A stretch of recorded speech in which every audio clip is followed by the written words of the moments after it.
Hi folks, you're listening to Tolstoy Radio. I'm Tom StarLove. You can find us at tolstoyradio.com or Tolstoy Commune. Join us and help us get the word out. We got a great show for you today. Is there a God, and is he a personal God? You know, I get people coming up to me and they tell me that they don't believe in God. They don't believe there is a God. And when I ask them a little bit, I ask them a few questions. I ask them, first of all, just to kind of get to know how they're thinking. I ask them if they believe in angels. No. Well, do you believe in ghosts? And, well, I know that I got one friend who doesn't believe in God, but he does believe in ghosts.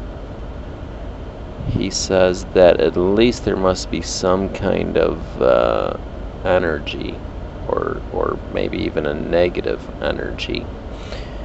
And it kind of, I think Einstein... A lot of people were really turned off when Einstein said that he didn't believe in a personal God. He did quote God a few times in his public statements.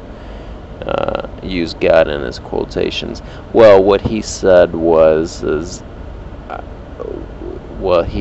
that he believed in some God as a creator of the universe, but not a personal God, and he went out of his way to explain that he believed that the belief in a personal God was rather naive.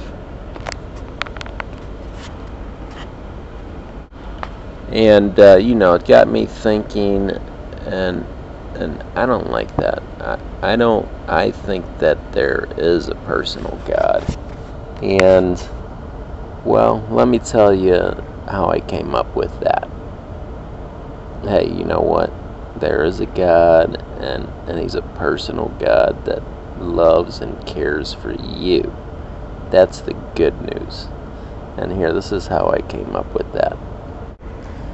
Tolstoy, in his writings, reminds us about the philosopher, I don't remember the name of that philosopher, I don't know, Goethe or something, but this philosopher said that it's impossible to prove God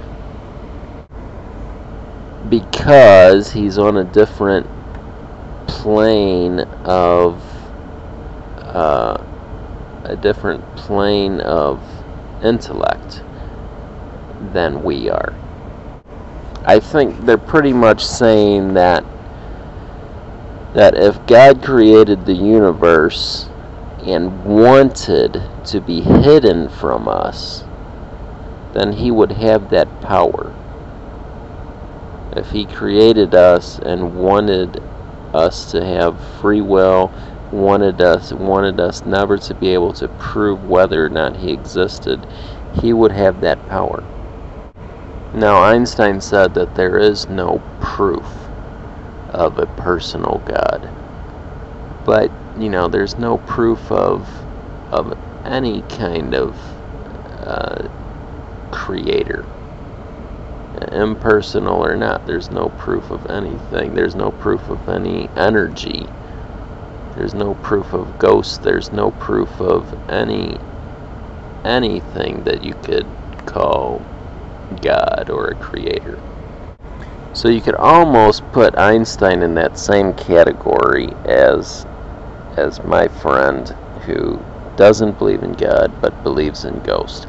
Einstein didn't believe in a personal God, but he did believe in some kind of universal creator.